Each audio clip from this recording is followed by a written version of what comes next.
Now, thanks to 90 Mile Wines and Anytime Fitness Glenelg, it's Chewing the Fat with Bevan Jones. Well, g'day and welcome to a very special SANFL Grand Final edition of Chewing the Fat. It's the Magpies up against the arch rivals the Bays this Sunday at the Adelaide Oval. 3:15 kickoff, can't wait. And a man to talk about it is a man who's won 2 premierships with the Magpies in 1995 and 96, 1986 Magarey medalist, and just recently, well deserved, named in the 2019 SANFL inductee into the Hall of Fame. Greg Anderson, great to Chewing the Fat. Thank you very much. Yeah, fantastic. What a week. Yeah. Final week. It's really exciting, and I think because of the two Adelaide sides are out of the AFL race and finals, it's just been so focused on the finals here in for the SANFL, and wow, what a grand final we've got. Yeah. Wow. And you've been a big part of it, of course, playing against the Bays for a number of years. What's so big about the rivalry between Port and the Bays? Well, I mean, I think it actually goes probably back through the 70s. I mean, we finally won that grand final in 77. You know, after there was quite a big drought, and that was against Glenelg, and I think it's just been tremendous rivalry. Maybe the sort of the eastern suburb clubs, Port, and they got that area of West Lakes, and then Port Adelaide and Semaphore, and then you cross over the line there, and then it goes into the Glenelg sort of side of things. So I think there's a bit of history of suburbs, but certainly the two footy clubs are very proud, and for some reason, a lot of rivalry. Yeah, which makes this game great, exactly. So, yeah. And obviously it's a huge game for both sides. The Magpies got over the Bays by 4 points a couple of weeks ago. Bays were probably the best side all year, with winning the minor premiership, and only I think they only knocked off Port twice during the year as well. So yeah, they beat them really convincingly at Adelaide Oval, which I was really surprised. They went there to play footy, Glenelg, let me tell you, and so yeah, you're right. They've been the best side in the year, and they bounced back beautifully last week. I mean, they really played some great footy, and as we discussed, seeing that they what was it, 3 or 4 points, a couple of weeks ago against the Maggies. So it's just going to be just one of those build-ups that, Glenelg look, like they've got their mojo back, and Port went straight into the grand final, and I think it's going to be a classic. I really do. Yeah, I can't wait. And how do the Maggies knock off the Bays? Oh, look, yeah, it's interesting. I think it's got a lot to do with the Magpies back line. I think Glenelg's forward line, got some really big, strong players down there, and it's going to be, I think it's going to be the Port's backs, which have always been renowned for, really, when you look at it over the years. Port have always had great back six, and I think that's going to be really important against probably, obviously, the best forward line in the business with Glenelg's. And just a couple of weeks ago, I mentioned it before, you were named as part of the 2019 SANFL Hall of Fame inductees. That must have been a huge... Oh, it was a huge thrill. I found out about 4 weeks ago, and I got the letter, and it said sort of private and confidential, and I wasn't sure whether they wanted me to do maybe another car karaoke or something like that for the Magarey Medal Hall of Fame night. And when I opened it up, I thought, couldn't be, and it was. So just really thrilled, and just just a great honour. Yeah, and a great night. It was a fantastic night. They spent plenty of time with me and Peter Motley up on stage, and showed some highlights, and of course Glenelg, Luke Parrington won the Magarey medal. So it was a really well put together night by the SANFL. Fantastic, great fun. And Peter Carey, we spoke to a little bit earlier. Yourself and him are going to be doing some stuff with the Cup on Sunday, which is just awesome. So if the Magpies win, you'll be the one holding the Cup, and Peter Carey will be doing it if the Bays win. What's Peter Carey mean to you? And obviously you played footy against each other a number of times. Oh, look, I played against him lots. I mean, he's just a legend of the game. I'm growing up, and especially when you've really, your whole life, it's more important than school. When you're that 12 to probably 15 years of age, it was, footy to me was everything, and Port Adelaide was everything. And as you know, as we discussed, we had such a great rivalry against Glenelg. And Peter Carey was a big part of that then, because he's a bit older than me. So I'm 14, 15 watching this, this champion player causing havoc against Port Adelaide, which I wasn't never happy about. And he obviously continued that for something like it was about 1,452 games or something he's played. 448 to be exact. So, I thought it was 1,400 or something. He's played that much footy. So as a young kid, watching him, he was just a superstar, and then playing against him, he was a superstar as well, and a super guy and a good friend. And we spoke about earlier, obviously 95 and 96, you won those two. But I will trip him up, by the way. If Glenelg win it and he starts walking out of that trophy, I'll trip him up there. Yeah. We're still a bit sneaky down at Port. No, it's a good rivalry. 95, 96, you won those two premierships with the Magpies. Which one did you like out of both? Obviously, it's always a hard one to answer, but it is a hard one because it was, we went in as sort of favourites in 95, and it was just a wonderful game, and we sort of felt like we had control, going into that last quarter. And look, I was really, it was three really special things happened to me for that day, and one was the siren and just getting around the players, and I won a premiership and Port Adelaide, and the second thing was by the time we got our medals. My mum had come from the top of the grandstand, made all the way to the fence line. She knew how much it meant to me to give me a hug, and just a great memory of my mother.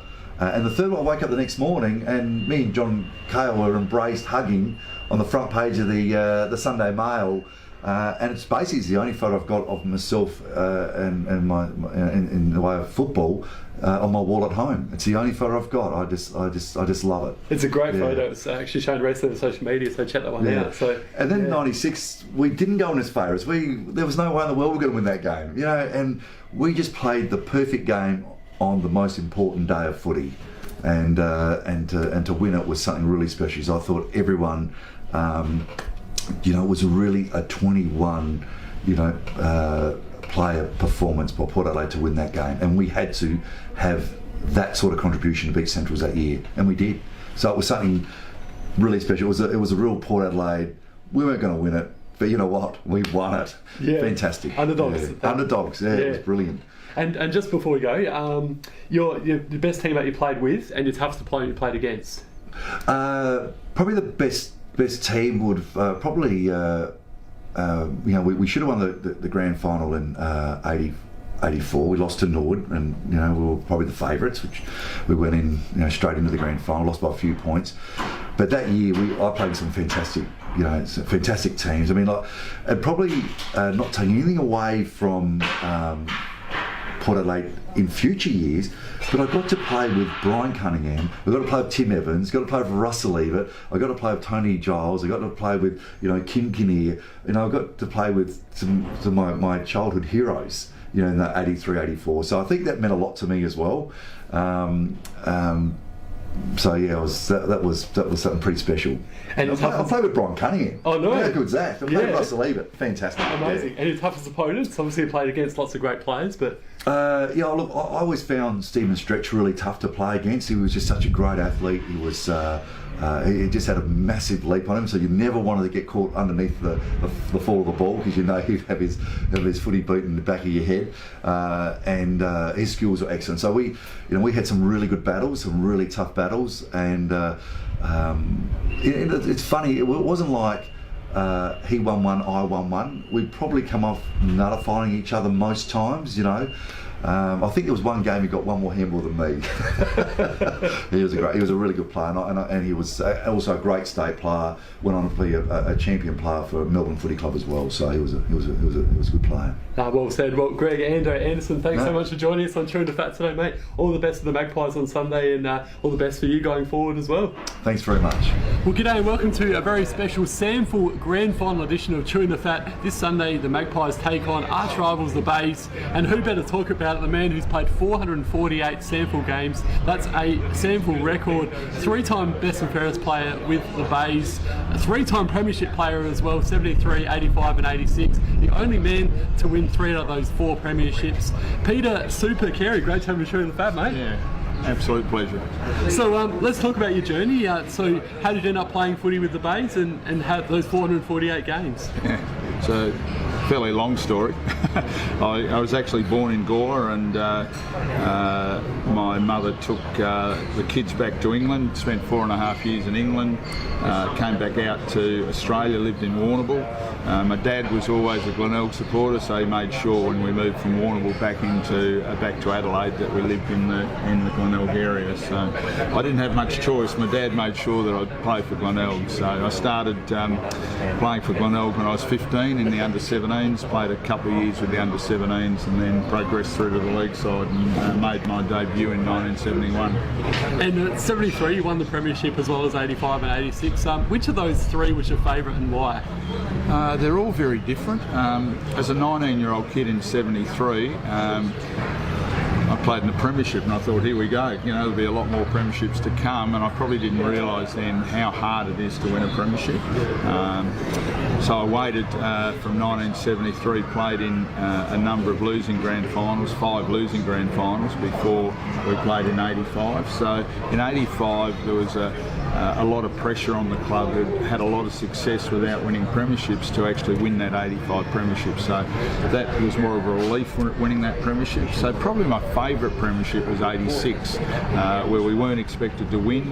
We'd lost Kernahan and McGuinness in 85. North Adelaide were the hot favourites, and going out there in 86 and beating North in 86 I got a lot of pleasure out of it. So probably my favourite one was 86.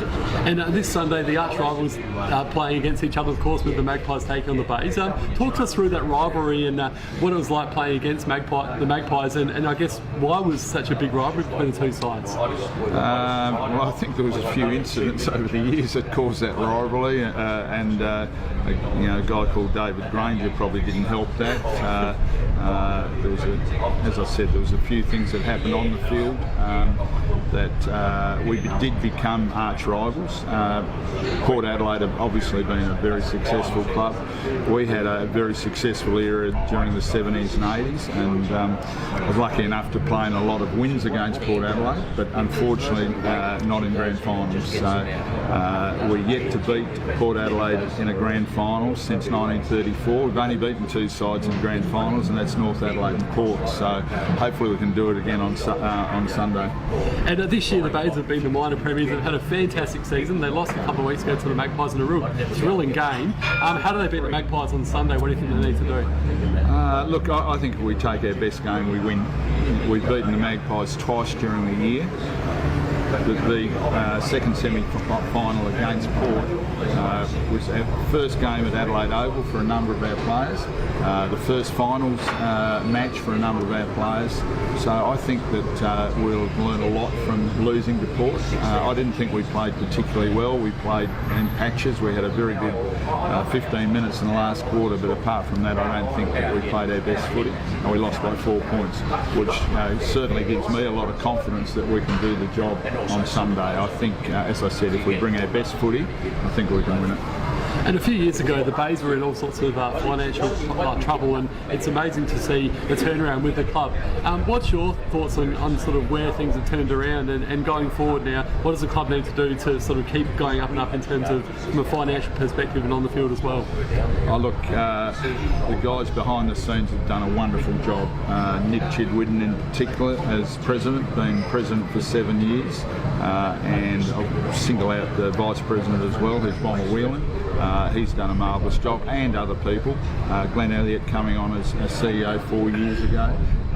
They have really worked hard to get Glenelg back on track. We were in a terrible financial position 4 years ago and came close to shutting the doors. I would have hated to think that could happen, but we're in dire straits. So those guys have worked their butt off behind the scenes, and then we made a very good decision last year in picking Mark Stone as our coach, and he's turned around the playing side. And we've got a group of guys that he's developed last year. We won our last 6 games last year to finish off the season really well, and we've carried it on this year. And this group of guys, I'm really proud of the way they play footy. They really work together. They've got a plan and a process that they follow every week. And as I said, I just hope that they can not pulled off on Sunday. I think they deserve to win, but you've still got to do it on the day, and it'll be a real reward for these guys. We've only got 61 players that have actually played in the Premiership at Glenelg. I'd like that to be 83 after Sunday. I want to add another 22 to that. And these guys have really worked so hard that they deserve to play in the Premiership side. Yeah, it should be a cracking game. And now Nick Chidwin is currently the president, but you're going to be taking over, I've heard, after this season. That must be a huge thrill for being such a big, strong Bays man yourself for your whole footy life and now going forward as well. Yeah, look, I love the Glenelg Footy Club. Not sure it was my desire to be president, but I think circumstances have now dictated. I retired from work in June this year. I've now got the time to be able to do it. And taking over from someone like Nick Chidwin is an absolute privilege. He's done just a marvellous job in the last 7 years to get Glenelg up and running. So I take over a club that's in a lot stronger position than it was a few years ago. And let's talk about yourself personally. 2002, you were named as the SANFL Hall of Fame inductee, and you've got the club's record I mentioned earlier, 448 for the Bays. That must just be such a great honour for yourself to obviously be put into the Hall of Fame inductee and then be known as the greatest SANFL player in terms of records with the game. So, yeah. Look, I consider myself really fortunate. I know 448 games is a lot of games, but I've been lucky with injury. I've been lucky that I've been able to find a position that I can hold my own in. I sort of started out as a centre half forward, and as I got slower, I moved into the ruck and did a reasonable job in the ruck, and it's just been, I wouldn't change it for quids. So I consider myself really lucky, and the plaudits that come along are really nice, but the fact that I've been doing something that I love is sensational. So, getting in the Hall of Fame, absolutely wonderful, but it's about getting out on Saturdays or Sundays playing footy with your mates that I'd really like. So. Yeah, I certainly love that as well. Playing footy for 21 years, it's one of the best things. You've got lifelong friends, don't you? And that's the best part about it. Yeah. Who's been your toughest opponent and I guess your best teammate you played with? Toughest, because I played so long, I had some different opponents, and I always categorised three. I was fortunate enough to play against Peter Darley early in my career. He was a great footballer. He was just coming to the end of his career, but sensational player. And then I had the fortune or misfortune to play against Rick Davies for probably 10 years. We clashed. He was an outstanding player. I'd like to think occasionally I might have beaten him, but he certainly beat me on the odd occasion as well. So we had a great rivalry. And then in the latter years, Mick Redden from North Adelaide was always found a really tough opponent. As for teammates, I'm not going to single any out. I've been fortunate to play, in the early 70s. I played with guys like Peter Marker, Graham Corns, the Phillips brothers. Really lucky to play with them. They were sort of my mentors, not always good mentors, but they were my mentors in the 70s. And then to get the chance to mentor players like Stephen Shanahan, Chris McDermott, Tony McGuinness, Tony Hall in the mid-80s was marvellous as well. So, I've got a whole range of great friends at the Glenelg Footy Club. I'll have to throw in Tony Simons as well because he'll abuse me if I don't throw him in. So, it's just been marvellous. And the nickname Super, where's that one come from? In 1972 we went on a fitness camp to Port Lincoln, and we were going to play volleyball, and we were selecting sides to play volleyball, and I was the first one selected in a volleyball side. And Cornsey made a comment like they always pick the Super Baby, and so I started out as Super Baby the first couple of years, and then I was fortunate enough to go from Super Baby to Super. I was quite happy that they cut the baby off the end, so that's how it all started in 1972. Very good, well, it's definitely a well-deserved nickname, and you should be extremely proud, Peter, to carry on your amazing career. Thanks so much for joining us on Chewing the Fat. Absolutely. Hopefully it's going to be a big grand final on Sunday, can't wait. And who are you barracking for? I have to say I'm a Magpies fan, so I've always been a Magpies fan. That's very sad. Yes, but no, I love the Bays and Port rivalry, and I think it's going to be sensational on Sunday. Can't wait. So fantastic. thanks I'm again. looking forward to it. Yeah, cheers.